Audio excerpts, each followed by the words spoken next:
Hello, YouTube as well. Hey, YouTube and Instagram. We're now live. Got it figured out. Some little technical issues there right at the beginning, but I think we got it. Let me know if hey, I should get the microphone on. Let me know if there's any how the audio is on YouTube. Been having some YouTube audio issues, so hopefully it's working good. So yeah, if you're watching on YouTube, just make a comment. Let me know. Let me know how the audio is, what the levels are, what it sounds like. See if it's any good. Hey, if you're watching, let me know what you're drinking. So we got a bunch of people hopping in from on Instagram. Hey, Huang Pan and Coffee, what's going on? Thanks for joining us. Jug Pan, hey bud, on YouTube. It's good to see you. Haven't seen you in a little while.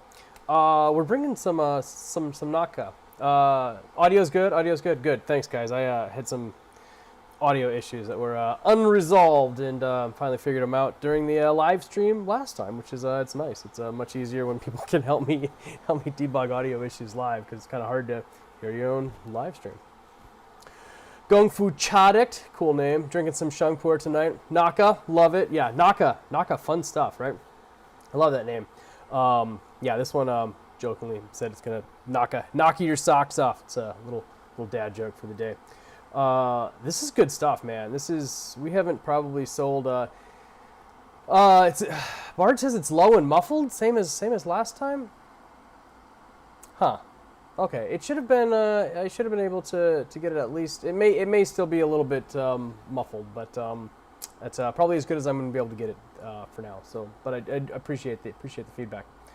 Yeah, Naka's expensive stuff. Naka is pricey. I don't think we've sold a tea quite this expensive in a while. I know we've sold some Kunlu stuff like last year that was pretty close to $1 a gram, I think. So this is just a little bit more than $1 a gram. So that's getting up there price wise. You know, this would make a 357 gram cake. I mean, about $400 or something like that. So we're happy to be able to offer it in Mao Chao right now. We may press some of it depending on how much is left over.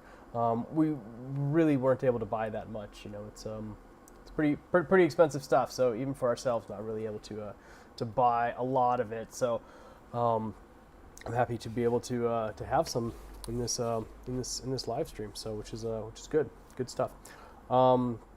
Yeah, like I said, comment about what you're drinking, and we'll get started with this. Naka is in the Munghai area. We've been to Naka a handful of times. Actually, the last time we were there, we got there just a little bit too late to find any good material. It was I don't know. It was an interesting year. I think we were there in maybe 2019, 2018, I can't remember.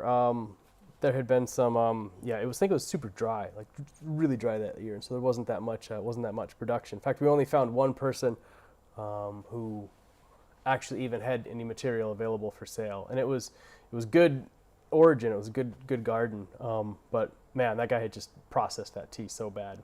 It was just like, you could tell it was just like the tea. And I mean, he wasn't even selling it at a discount, you know, which is the problem. You could tell like the tea was good material, but like just the way he processed it, it was so bad, it was horrible, and it just tasted bad. But like even while you're tasting it, you could tell underneath that it was something good. And one of the people we were with was just super mad at this guy. She was just like yelling at him. It's like, what do you think you were doing? You know, like, this is amazing material. Like, you didn't have to process it yourself. You could have taken it somewhere else and had somebody process it. And it turns out, like, this guy was like a security guard like 2 years ago at a mall, and he's just like, I want to get into the pu'er tea game. And so he just went and just, you know, I don't know how he afforded it, bought a garden or something like that, maybe borrowed some money, who knows. Bought a garden in Naka and started making tea, and it's just horrible. And yeah, I was just like, yeah, well, clearly we're not going to get any of that stuff, but this year, this is good stuff. We were a little bit quicker on the ball, able to get some kind of pre-order some stuff from a place that we wanted to do, and very very excited about it. Let's see. So this is, what do we got? We got 8 Maucha on the site right now, and I'll do live streams for all of them eventually. Just kind of have some fun, brew it together. But I figured it's a Tuesday. do some Naka. Boy, that guy is my little drain is super loud today. Where are we at? I'm a little out of it. Let's see. Yeah, let's take a look at this. Does it come across on the camera very well if we look at it that way? There we go.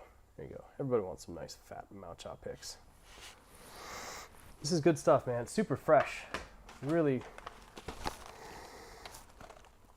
Still got that young shung super vibrancy. So I've already measured out about 6.66 grams. This is my little Mao-Cha pot. We're gonna brew it in this today. 6.6 grams. It's exactly what this guy takes for the 1 to 15 ratio. So, and I like this one because this is actually really easy to pack the Mao-Cha in there. Some of those pots. Yeah, dude, this is fatty Mao-Cha. When I'm using like little teapots like this, I actually like to specifically pull out the different leaves that I like. It's like, ooh, that one looks good, and just brew it that way. But TJ Hayes, what's going on? What are you drinking today? Barge hauler, you're drinking some 1990s Mao-Cha. Well, lucky you. How was that? Shung, or I guess it is Shung, yeah. Nice. Did you guys take care of your moms this weekend? Anybody do anything fun for Mother's Day? We took Lamu to Hot Pot, Chinese Hot Pot. There's a lot of really awesome like Chinese hot pot restaurants in the area. They've just kind of sprung up within the last couple of years. We were always getting really nice hot pot when we were in Kunming. It's one of the things that Lamu likes a lot, and so we were always kind of splurging and going to those. There she is, lost in Yunnan, joining the chat, talking about you. Chinese hot pot. Yeah, so we're doing Chinese hot pot for Lamu for Mother's Day, and we had a lot of fun, and we ate far too much. And like half an hour later, my son's like, "Dad, I'm still hungry." I'm like, "Man, you had plenty of time to eat a lot of food." TJ Hayes brewing up the Bulong Elemental. Can't get enough of that good stuff. Yeah, dude, Bulong Elemental is it's really good stuff. The whole Bulong area has got really good material, but that's actually really awesome. Barge hauler Shung, yes, it's awesome for age. Only 5 or 6 decent pulls though. Oh, okay. So interesting. So I'm gonna guess it probably, if you're you should be able, if it was. That probably never actually changed. It probably in the 90s, it probably only got about 5 or 6 decent brews from it as well. I find sometimes those characteristics just don't really change with time.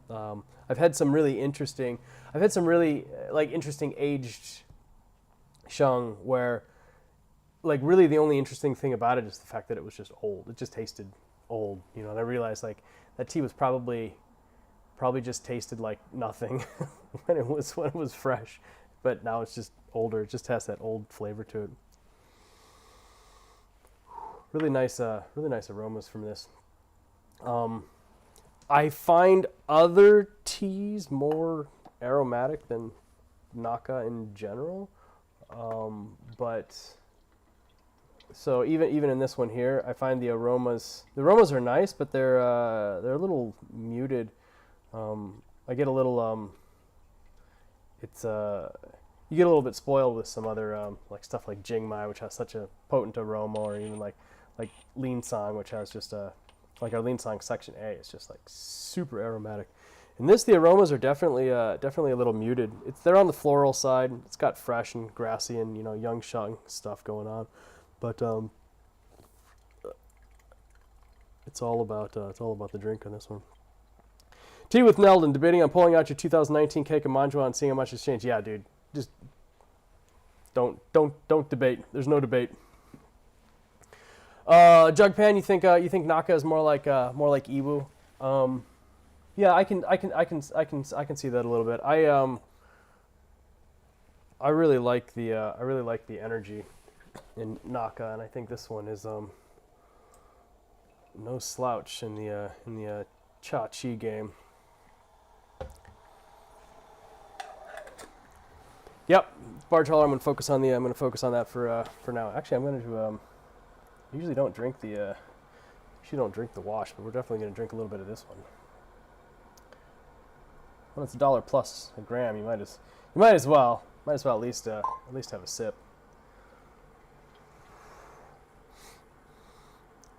Yeah, if you guys are just tuning in now on Instagram or the YouTube live, let me know what you're drinking. I want to know what everyone's got in their cup.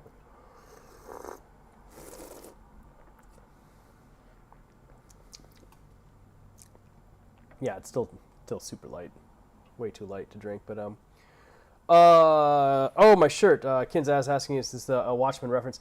You would think it's a Watchmen's reference, but it's not. I've had this shirt for quite a while. The person who made it might have made it in reference to Watchmen. I don't know, but it's just got a big bullet hole through the smiley face.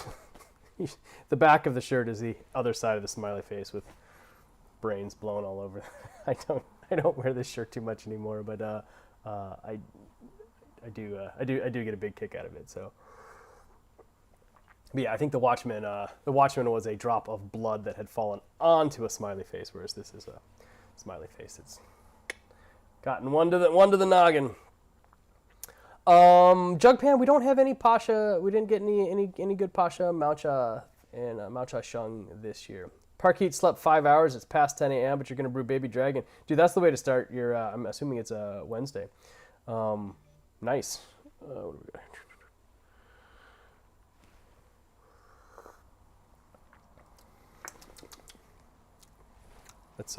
Let's smell this. Is it? Yeah, even in the Fairness Cup. Fairness Cup is usually where you get a lot of the aroma just really shines. Even in this one, it's super muted. I mean, it's definitely there. It's floral. It has just like just hints of sweetness, but some of the matcha you can get, it's just like so sweet. It smells like you're sniffing cotton candy or something like that. Super sugary.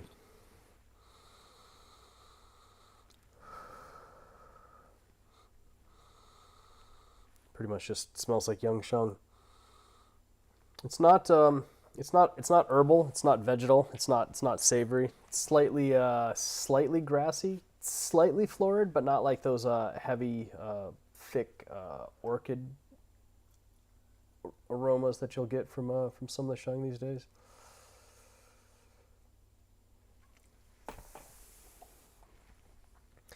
Yeah, Jugpan. Well, I mean, we've been to Pasha a few times. I mean, I've got some Pasha in my, Maucha in my personal collection. It's on the list of stuff to find. We just we have finite amount of buying dollars in a given spring, and so we definitely wanted to focus on finding some other stuff. Oh, Parkeet, PM, not AM. Yeah, you wouldn't drink. Oh, yeah. Okay. Yeah, if it's that might be. That might be a little bit late to get started drinking. Although I drink late sometimes too, but I usually stay up pretty late.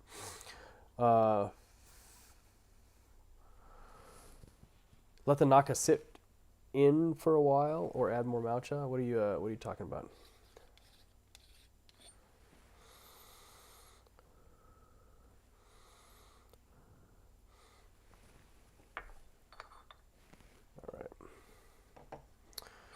So yeah, there's the teapot we're using there's the teapot that we're using today, and let me make one change over here. Can't see my camera.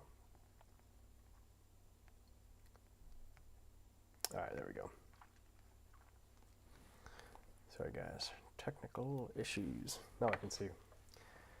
There we go. Yeah, there's the teapot that we're doing today. This is one of our Genshui. We actually modified the design after this. I noticed when we made this one here, we had it. It was too flat, and so a lot of the water just kind of pools on the top. So now, like this, it actually slopes up. But this one here is a really nice fill. So you can actually, it's super easy to get the Maucha in there.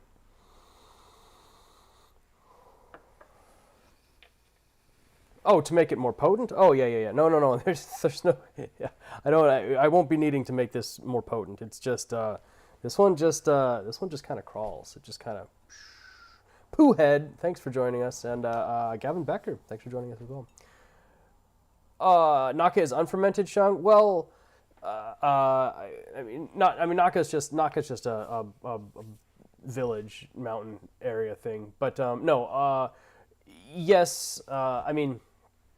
As soon as Shengpuer is processed, it begins its natural fermentation.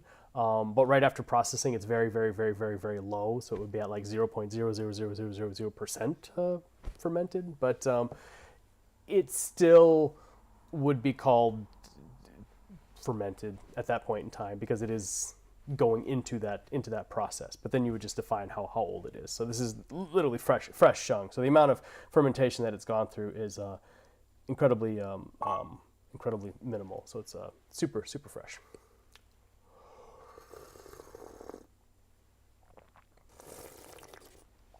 Parkeet, you said your day seems better when you drink some good tea. Yeah, everybody's day seems better when you drink some good tea. This is one of those teas where it's like you just kind of sit up and take notice of it right away. The flavor is not as potent as some, but it just it's just something about how it makes you feel. Lucy, how are you? What are you drinking today? I don't know. This tea's super contemplative for me. It just makes me kind of brings my brain inside. Barge Holler, it's not considered unprocessed. I mean, so it's been processed. So to make shung, the leaf is picked. It's allowed to wither. Loses a lot of moisture. It's fired in a pan, and then it's rolled to kind of crush the juices, and then it's spread out into the sun to sun dry. As soon as that's done, that is the processing. So as soon as that's done, it is shung. It is a post-fermented tea. It just hasn't actually had much fermented on it yet. So this is fully processed shung. It's done. It's there's no more processing that's going to happen to it. The only thing that might happen is if somebody takes it, steams it, and presses it into a cake. But that's not technically part of the processing. Synergy, I know what you're talking about. A grounding cha chi. Yeah, this one, I think it starts out grounding, and then it just gets really, really mind expanding. Lama and I had a huge session with it like yesterday, and we both it works. It goes slow, but it just like builds like layer by layer by layer, and then it just all of a sudden it's all over you. But yeah, Barge Hauler, those are really good questions. Let me know if you or anybody else has any more. I've got I don't have all the answers, but I got a decent amount, and if I don't know, I can always find out, or I can just wing it. I have a dark soul. I just joined on Instagram, and I've got a little bit of dyslexia, guys. I'll let you know, and I completely read that as I have an aardvark soul, which it's just how my dyslexia does it. But I have a dark soul is a much better username. I don't know. I have an aardvark soul. It could be a fun username as well. Hey, and you're also over here on the on the YouTube as well. Awesome. And greetings from Ireland. Cool. Thanks for joining from Ireland. DJ Hay says shung is such a summer drink. Absolutely. I've started to really lean more towards your shung stash as opposed to show kick you've been on in the past while. Yeah, it's just one day you're just like, you know what? I need to start drinking some shung. I've actually gotten to the point where I really kind of just drink shung all year round. Even in the wintertime, I just I should have some shung. I don't know. It's just who I am now, I guess. I just find myself not drinking as much Showpour. I mean, I still do, but I don't know. It's just I used to drink Show in the winter time. Kind of start switching over to it, especially in Seattle, because Showpour is just so great. Even in the early spring, Seattle's still just really dark and cold, and Showpour just always just fits.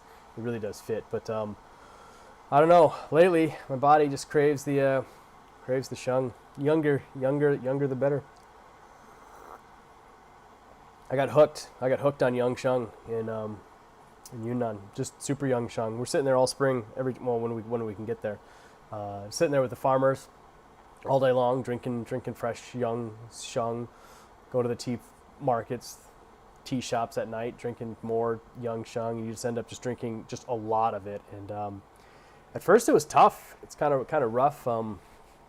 Rough going. Sometimes that young shung can be pretty rough. Lamu actually found this particularly aggressive on her stomach later on in the day. I didn't have that problem at all. But shung usually doesn't bother me. I've had a handful of cases where we were in Yunnan at tea shops where they were just, the tea was flowing fast and heavy, and I certainly got taken, and just ordered some food and I was fine. But sometimes, yeah, that shung, you get enough of it, it'll get you.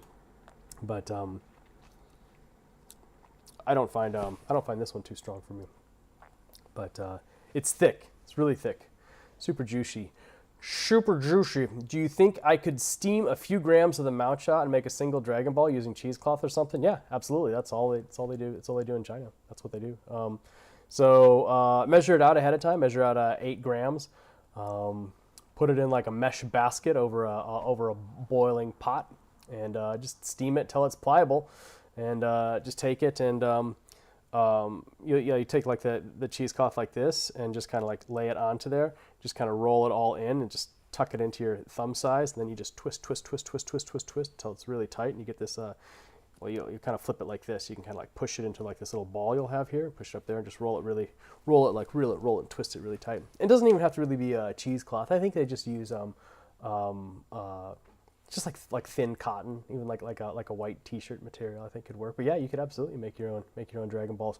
And so then it'll stay in that ball for a little while until it kind of like cools and dries. And then eventually they'll take it out and they'll put it into a drying rack. And you'll know it's dried when it again weighs 8 grams. So that's why it's very important to know exactly how much you put in, so then you know when it's been done. Lucy, shung makes you hungry? It's the shungries. Shung makes me hungry too.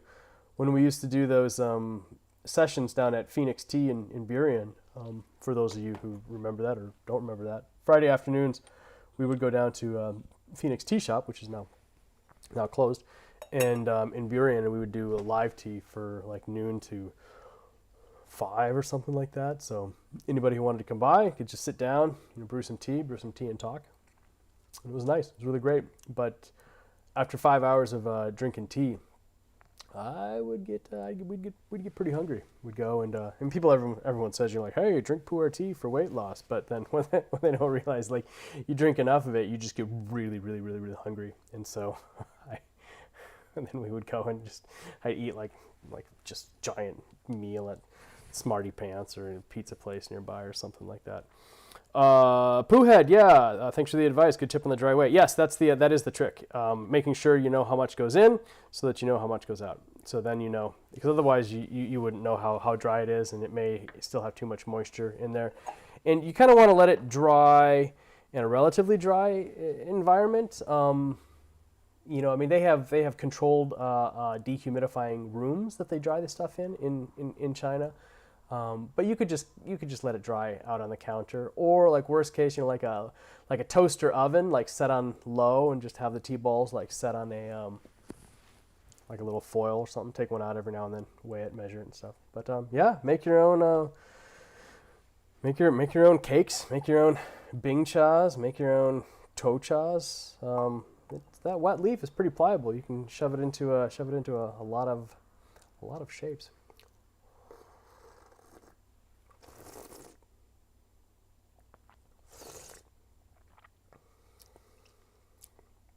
Lama said she found this tea bitter. I really, I don't, but I think she and I both have different sensitivities, different palate sensitivities. Like I describe, I can notice like a really clean, refreshing astringency in it.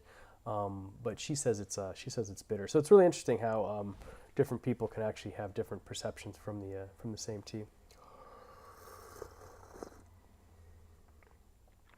This is super thick. I mean, it is just it is steep too, but you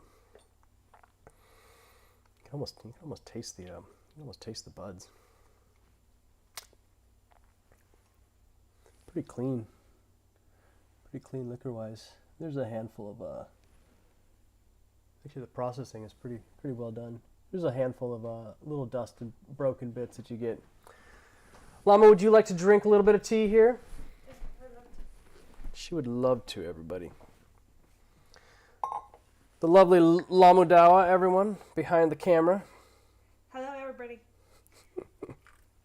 Yesterday we used the guy one, so We did use the guy one yesterday. Today I figured I would use my.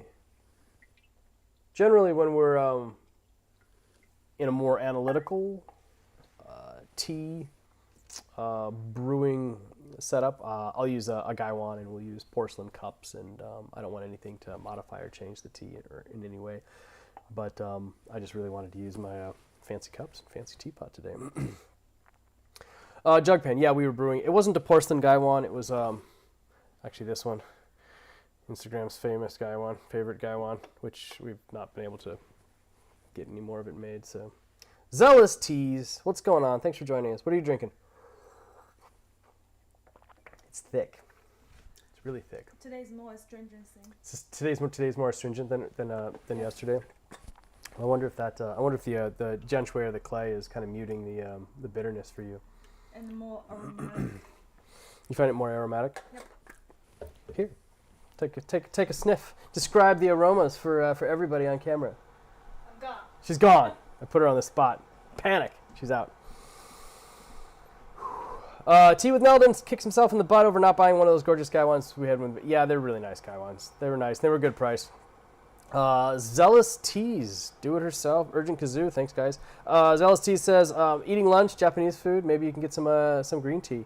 Yeah, if it's well, are you like in a restaurant? Maybe it's maybe they got some like hojicha or something, some mugicha, something.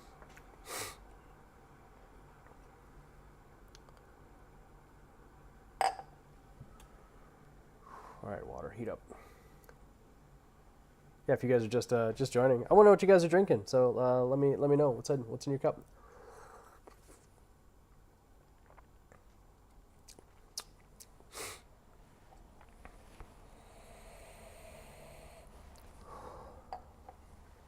Like I said, for me, this tea is a lot more about the just about how it makes you feel.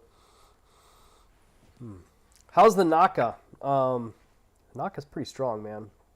I don't find it strong in like the Laomana Boulong sense, where it's like strong, like in the mouth. I find this one pretty potent, body feeling wise. Pretty potent energy wise. It just kind of gives me a big brain rush. It's very thick. It's very juicy tea. You can feel a lot. Feel a lot's going on in there. Aftertaste is super sweet.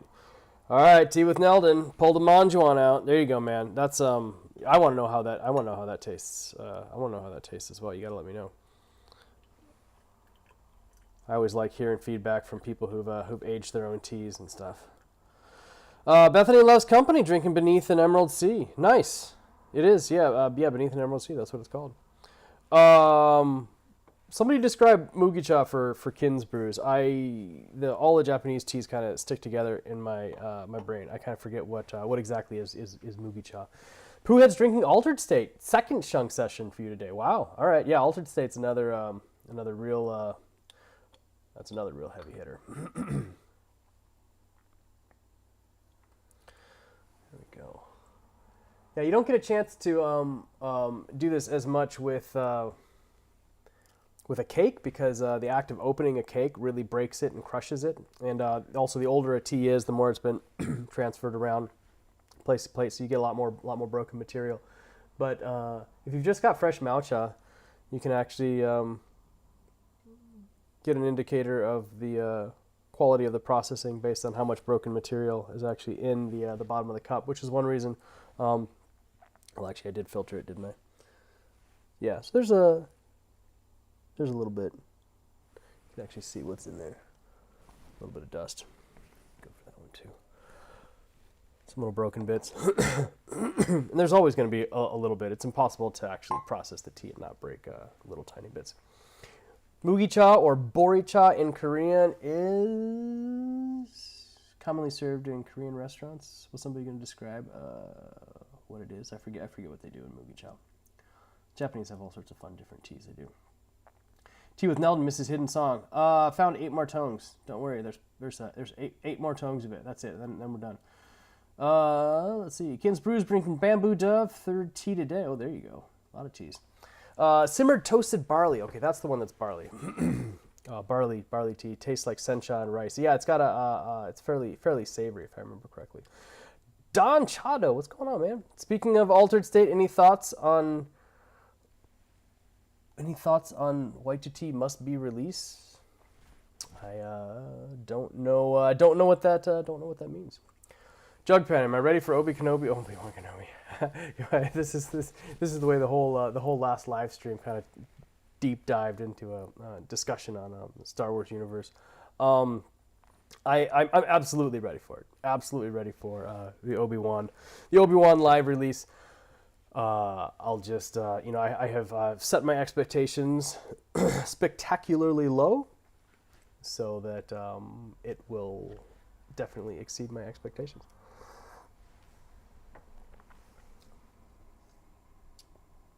Let's see. You told Parky told today it's bitter or something like this earlier. I noticed it too. Some days it tastes different. Remember, first trying Jingle Bong wasn't as good, but thought it would be later.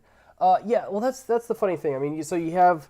I mean, let's say we press, even if we pressed like just 10 kilos of some tea. And let's say there were 4 teas that were blended in it. So that means there's 2.5 kilos of each tea. And you work really, really, really, really hard to get that blended in small batches. So it's very, very, very even and balanced. But then like what actually gets into that individual cake? Like is it exactly, 50 grams of each of those, or is there like a little bit more of this and more of that? When we do some of our really special blends, we actually like have them blend on a per cake basis, and so there actually is, if there's 4 teas blended in it, it's exactly right.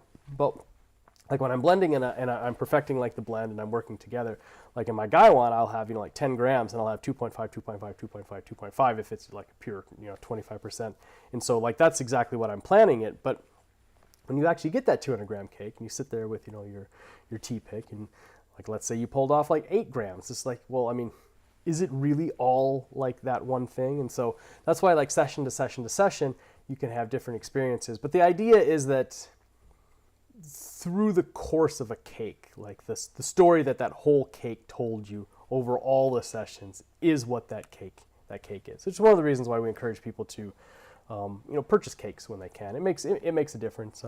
If you just like get one sample and you try the tea once, you're like, oh, okay, all right, well that's that tea. What does that mean? For example, like Tea with Neldon was talking about the Manjuan cake. So we used that Manjuan material in some blends, and then we also we had like I don't know, like 10 kilo boxes of it that we got from the farmer. And I noticed, and I talked to the farmer about it, I noticed different boxes tasted differently. And he had actually processed them on different days. And box 1 was hands down the best. It was incredible. And so box 1 is actually what we pressed into our Manjuan cakes, because I wanted them to have that best box 1 taste, and then the rest we worked into blends. It was still really good, but it's just that one, whatever was processed that day, maybe it was like the weather, the temperature, the humidity, maybe it was withered longer, maybe it was withered less, maybe it was pan fried more, maybe it was pan fried less, maybe it was pressed tighter, maybe it was pressed looser, but just a combination of stuff. Box 1, hands down, awesome. So that's what made it into our special cake from Manjuan. Kin's Brews, yeah, the nuances are nuts, and it's one of the benefits of blending. You can kind of take a bunch of inconsistencies and kind of work it down to like a consistent experience, or that's the hope. But yeah, the nuance is fun, but a lot of it is missed unless you're actually like there working with the farmers. Tea with Neldon, dry leaf alone in this Manjuan smells so much more floral and fruity. Yeah, dude, a little humidity, a little time, a little age, kind of like really, really ripens that stuff up. Kin's Brews, yeah, I would absolutely. I don't know. Kin's Brews says has heard that tea is more complex than wine. I don't know if I would say more complex, but it definitely is. There are a lot of things that add to the complexity for sure. blows your mind that folks can just feel the process. It's pure genius. Yeah, it's really amazing what some of the farmers can do. I mean, they've been sitting there, like day in, day out, just processing that stuff for years. Parkeet was thinking about trying different wines when you got more interested in describing how I taste and smell tea. It's a really good idea. It's a good idea to go to a wine tasting, go to a tequila tasting, go to a mezcal tasting, go to a rum tasting, whiskey tastings, coffee tastings. Go to these things and just sit down with people who actually can appreciate things at that sommelier type level and learn how they describe things. Try and taste the things that they taste in the same thing, and it can actually help you better describe your teas as well.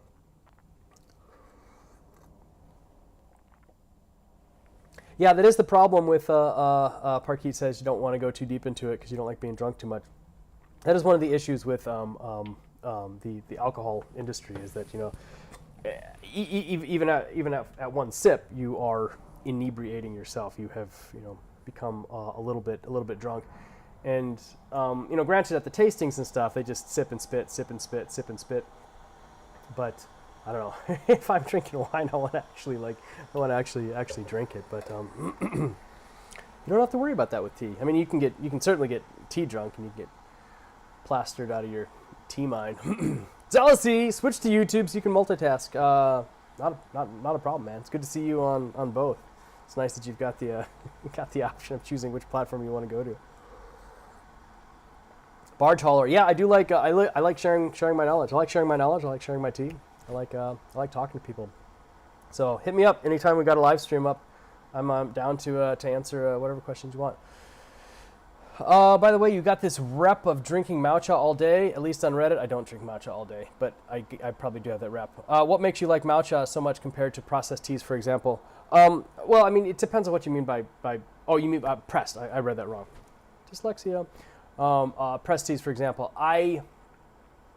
So we've kind of focused and positioned ourselves in the tea industry as a producer of quality pu'er, sheng or shou, and that means that I don't spend as much time curating pressed teas that other people have made. I spend our time trying to find the materials to make our own pressings, and then once I have those pressed, it's not as urgent from a day-to-day. If I only have a finite number of hours in a day, I'm not going to sit down and be drinking all of our old teas when, like, I have new farmers or new productions to taste and test and sample, and working on gathering new material that I can blend and new material that I can sell. So I end up focusing almost exclusively on loose materials, just because that's we don't buy. We do occasionally buy previously pressed materials. But for me, I'm a real stickler for quality, and I don't really know, where that material came from. I don't know how it was stored. I can, sometimes ascertain those things by drinking it. But for me, it's much easier if I can actually go and work with a farmer, and I can see the material being taken off the leaves and processed. Like I have a full, I guess chain of custody would be the correct term from maybe a forensic point of view. Like I know where that has been the entire time, so it's much easier for me to sell a tea where I know everything about it. Whereas other ones, it's just like I might not. So it just gives me a little bit of doubt. So that's what I end up doing. I just end up doing more matcha than anything else. Parkeet, that's why you don't know floral notes are hard. Yeah, no, it's an interesting thing, and this is why it's important to actually get out and smell other things. When we go to I'll take the kids to the hardware store when I'm going to go pick up some nuts and bolts or whatever for some home project or whatnot. And we always go through the garden section, and I let the kids touch the leaves and smell the leaves, and just trying to show them how to build that vocabulary. And the only way to build that vocabulary is just by going out there and trying stuff, trying things, smelling things. We're always smelling things in the forest and plants and stuff like that. Excuse me. yeah, so yeah, if you don't have that vocabulary, then you don't know. Even traveling as well, because you can go to different places that smell different than where you are, and different foods and different things like that. It can all build that vocabulary. Yeah, steal that idea. Um, there was a book. I think I saw a book once. It was like I think the book was just called "Pick Up a Rock and Smell It" or something like that. It was just about this idea of using all of your senses when you're exploring, as opposed to just like walking and hiking and looking. Like, yeah, pick the thing up, like taste it if you want to. Just be careful. Be careful what you're tasting in the world, out in the woods. Figgy preserves. How's it going? Although I guess speaking of just tasting random things in the woods, that's supposedly how tea was discovered by Shun Nong way back in the day. He was just a traveling scientist. Go out into the woods and just find a plant and eat the plant, and then he would describe how it made him feel. And one day he got really sick, and supposedly some tea leaves fell into his boiling water, and he drank it, and he felt much better. And so that's kind of the discovery of tea, supposedly. The first time you had lychee and boba tea, you recognized it from an oolong or something. Oh, that's pretty cool that you found some different ways to connect to it. Yeah, you would like to travel to get a taste of different places. It's a little tricky traveling now. It's getting a little bit easier. Things are opening up a little bit, but it's still I'm still pretty hesitant about traveling. Yeah. Oh man, this tea is thick. It's thick. Does anybody else do Wordle? My friends just sent me their Wordle. Let me turn that off. Sorry, guys. I got killed on Wordle this weekend. I got destroyed. My super long streak. I failed. Partik, got interested in hiking some days ago. You're gonna go brew some tea when you hike. I'd like to have some small water trays. Just need something to put teaware on. Yeah, you really don't actually need much, and you actually don't even really need a tray. If you can just find like a cool rock or like a little stump or something like that, you can kind of like get a little makeshift thing. Kind of do what you got. And it's fun. It's really fun to go out into the woods and find a spot and just sit down. Yummy Yam, brother and boyfriend are both mechanics. They taste test things. I don't taste test as many things when I'm working on vehicles, but I have seen a lot of YouTube videos of guys taste testing oil, and I'm like, I get it. I can see how you could do that, and it would be beneficial. But I'm not quite to the point where like I'm not going to be like tasting the antifreeze and being like, oh, percentage is a little bit off here or something. Yeah, Zealousy, don't send me any samples. I absolutely appreciate it when people bring me tea and gift me tea, but I very rarely actually have time to try them. Then I feel really bad. I've got like you guys can't see it, but behind here I've got a tea shelf, and the top level shelf is all the samples that people have given me. Where I'm like, I definitely need to drink those, and I just never have the time. That's the other thing is I unless it's a live stream, or if I have somebody over, most of the tea drinking sessions I have are all work. I really actually don't get to spend as much time just kind of sitting down and having tea for pleasure. Every single time I'm doing it, it's much more analytical. It's much more observational. Like I'm testing things, trying things out, seeing how they seeing how they've aged, if it's an aged tea or something like that. But yeah, I don't really get to spend as much time drinking tea for just for pleasure or relaxation. So that's something that a lot of our customers do get to do, which is really nice. Yummy yum, tastes like antifreeze. That's funny. Barge Hauler wants me to get into Word Feud and Wordian. No, I'm just gonna stick with the plain Wordle. I don't have a whole lot of time for games in the day either. But the way I play Wordle is I start it in the morning when the kids are having breakfast, and I play in what I call kid mode. And kid mode is the kids get to pick the word that I start with, and so it's a way to kind of teach them how to count the letters in words. And so they have to pick some 5-letter word, and it's always really bad. It'd be like dizzy. And I'm like, okay, that's going to be a tough word to dig my way out of. And so, but it's a little bit more of a challenge for me that way. I enjoy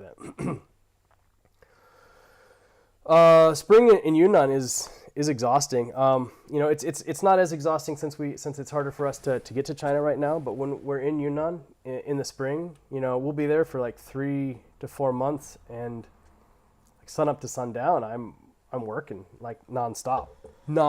Either we're, you know, like traveling to visit a farmer, or we're spending time in the market, or, you know, we're working at the pressing factory.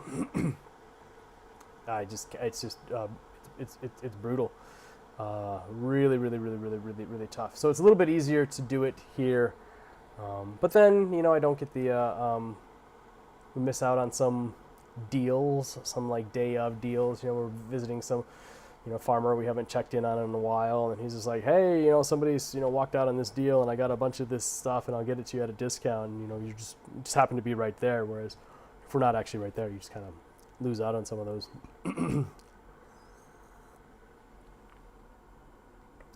Yeah, tea like this, you don't even really want to share too much with the with the tea pets. I end up just drinking both of them. Bard Teller wants to know why I use 2 kettles. Well, I just find this one easy to pour. It's just got cold water in it, and so I just pour from here into there. I don't like to do the fill the kettle all the way up and then boil that, and I also don't like to keep my water boiling, so I like to pour cold water into my kettle and then just boil just the part that I added. If that makes sense. Kim's Brews, see you. Yeah, thank you so much for joining the video. Really appreciate it. It was nice to see you. But Barge Hauler, if I'm at a tea festival, I actually will use 2 kettles, so I will have both of them connected to the same power source. This one here will always be steeping. It'll always be, I keep it as hot as I can, and then I can transfer that hot water into this one here, just for topping up, so that I can always have like super hot, and then I don't have to sit there. Somebody comes down and sits down for tea, and, you know, like, you sit there and you wait 5-6 minutes while the water's getting hot. So I know that, like, if this one is really close to boiling, and then I just put this one in here, and then I get it top it up to boiling, it just makes it so that I can brew just a lot more tea in a given time span. Yeah, you thought I was boiling 2 times. Well, not today, but I am when I'm at like a tea festival or something. Because, you know, people come sit down, like, they want their tea. They don't want to. They don't want to wait a long time. There's lots of teas to see. Speaking of tea festivals, I think we're gonna try to get to the Northwest Tea Festival this year. If anybody wants to come up to Seattle in September, they can join us, barring any unforeseen pandemic-related closures. It should be a fun festival, which I'm pretty definitely excited about. And I still actually need to reach out to the Portland Tea Festival and see if they've still got some slots, because it'd be fun. It's always fun to get down to the Portland Tea Festival. It's good people, good crew of people at the Portland Tea Festival, and it's different. It's outside. It's a little bit more casual. I actually bring this table and just set it out in the grass and just kind of sit there and brew tea for people. There's also that outdoor kettle I got. Yeah, you're Zealous, you're right. I've got that. That one actually comes in super handy. Oh, and I've got a fun portable water filter now as well. So I'm excited to be able to go out into the woods near some creek or lake and not have to bring my own water with. And it's actually it's a Sawyer model. It's super small. You just take 2 bottles of water with you. They're empty. One is your designated dirty water bottle, and so you always take that from the source, screw it into the Sawyer, squeeze it straight through, and the other bottle is your clean bottle, and then that thing, just filters it like that. And apparently it can filter 250,000 gallons before it needs to be replaced. And it was like $20. I was like, that's pretty cool. So yeah, I'm excited about using that to brew up some fun stuff and hopefully not get Giardia or something. So we got about 10 minutes left in this stream. Got to run get the kids pick the kids up from school after this. So anybody got any Other questions? Anything they want to talk about? Now's the time to jump into talking about Star Wars. If anybody really wants to hear my opinions on it again for the 500th time.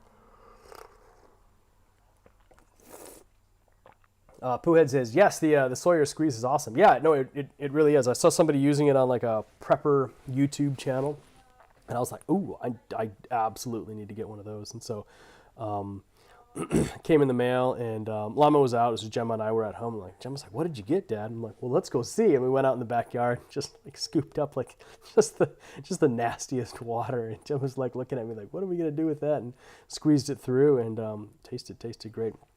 Yes, Poohead, that's right. Don't let it freeze, because that will break it. Yeah, you're absolutely right. And that's an interesting thing with it. But we don't really have to worry about that too much in the Pacific Northwest. I don't do a lot of winter camping out here now that I've got kids, and we very rarely currently are hiking with the kids. So I probably won't be taking it out when it's freezing.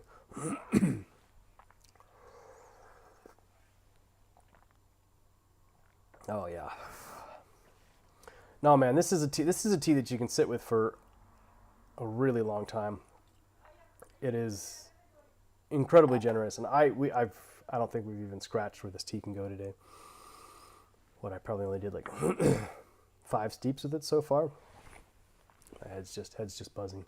Yeah, I know this tea is a little bit more on the on the pricey side, but if you're looking for something to splurge with, even just like 50 grams of it is worth getting, just so you can have a couple nice little sessions with some friends. Hey, I mean, COVID's more or less over, so you should invite your friends over for tea. Share it, you know. It's gotta don't hog it all for yourself. We've actually started doing some more tea tastings here as well, but mostly just with friends. I haven't had any. I don't think we've had any customers over, because I still have this whole area kind of set up like my little YouTube streaming station. It's always tea o'clock. Thank you for joining us. What are you drinking today? Oh man, this is where the tea is really starting to layer on.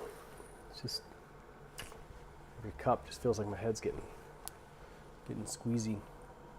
Yummy Yam wants that water filter. Fear your lake water it has a city under it.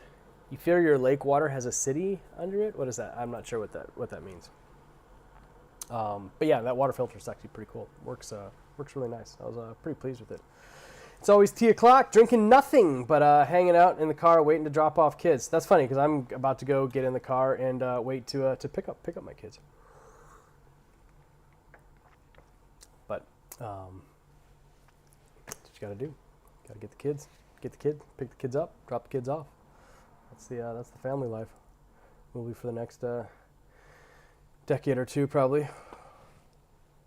Oh, your lake is a flooded city. Okay. I remember there was a flooded city over in Washington that I used to drive past. It was kind of weird. You can kind of still see some when the water was low. You could actually still see where the like the street lights, which is kind of bizarre.